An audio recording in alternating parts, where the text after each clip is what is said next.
Hello friends, welcome back to my channel. ఎలా ఉన్నారు అందరూ? ఈరోజు నేనైతే పెద్ద ప్రయోగం చేశానండి. అదేంటంటే రాగి పిండితో లడ్డూలు చేద్దామనుకొని అవి లాస్ట్కి రాగి పిండి గుడ్డులు అయ్యాయి అన్నమాట. గుడ్డులని చెప్పడం కంటే రాగి పిండి రాళ్ళు అనుకోండి, అంత గట్టిగా వచ్చాయంటే అంత గట్టిగా వచ్చాయి.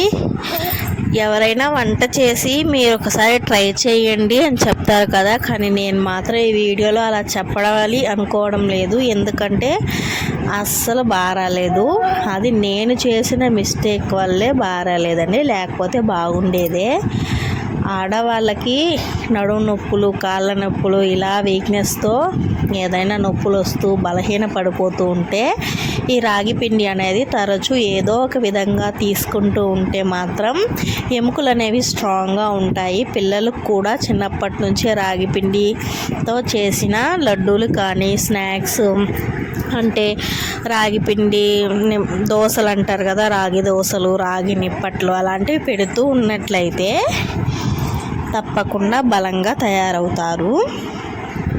సరే, అందుకోసమనే నేను రాగి లడ్డు చేసి పాపకైతే రోజు ఒకటి ఇవ్వాలి అని ఫిక్స్ అయ్యాను అన్నమాట. ఇంకా రాగి పిండి కూడా ఇంట్లో ఉంది. సరే, వెంటనే ఇంకా త్వరగా చేసుకుందామని హడావిడి. బెల్లం కూడా గట్టిగా ఉంది. నేను బెల్లం ఇంకా గట్టిగా ఉందని నేను చేత్తో కొట్టలేక దాన్ని కొంచెం కచ్చా పచ్చగా చేత్తో కొట్టి మిక్సీలో వేసేసాను.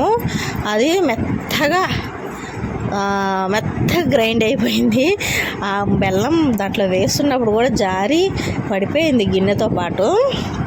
ప్రాసెస్ సింపుల్ అండి.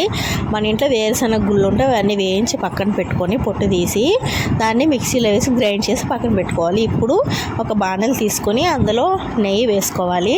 కొంచెం నెయ్యి వేసుకుని, నేను ఎక్కువ నెయ్యి వేసుకునేసాను. తింటుంటే నెయ్యి ఫ్లేవర్ విపరీతంగా ఉందండి. నాకు అస్సలు నచ్చలేదు. ఎందుకు ఇంత నెయ్యి వేసాను రా బాబోయ్ అనిపించింది అనమాట.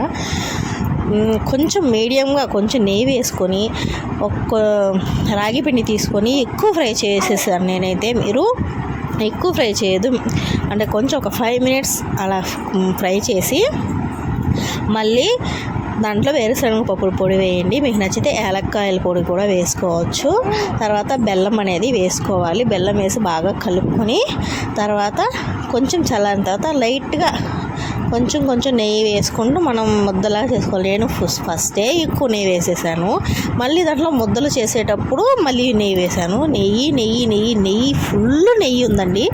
ఇప్పుడు మొత్తం ఈ వంట అంతా ఏమైందో తెలుసా, మొత్తం వేస్ట్ అయిపోయింది. నేను కొంచెం తిన్నాను, ఒకే ఒక లడ్డు మా అత్తగారికి ఇచ్చాను. మా పాప తినింది, మా పక్కింటి అమ్మాయిలు తిన్నారు, అంతే. మిగతా మొత్తం ఎవ్వరు తినక పడేయాల్సి వచ్చిందనమాట. ఇక్కడ వేరుశనగ పప్పులు వేస్ట్, నెయ్యి వేస్ట్, రాగి పిండి వేస్ట్, బెల్లం వేస్ట్, గ్యాస్ వేస్ట్, నా టైం మొత్తం వేస్ట్ అయిపోయిందన్నమాట. కానీ ఇప్పుడు నేను నేర్చుకున్నది ఏంటంటే ఈసారి మాత్రం ఇలా చేయకూడదు. రాగి లడ్డులాగే చేయాలని మాత్రం ఫిక్స్ అయ్యాను. మీరు కూడా అలాగే ఫిక్స్ కండి. ఇలా మాత్రం ట్రై చేయొద్దు, ఓకేనా? ఈ వీడియో నచ్చినా నచ్చకపోయినా ప్లీజ్ లైక్ చేయండి. బాయ్.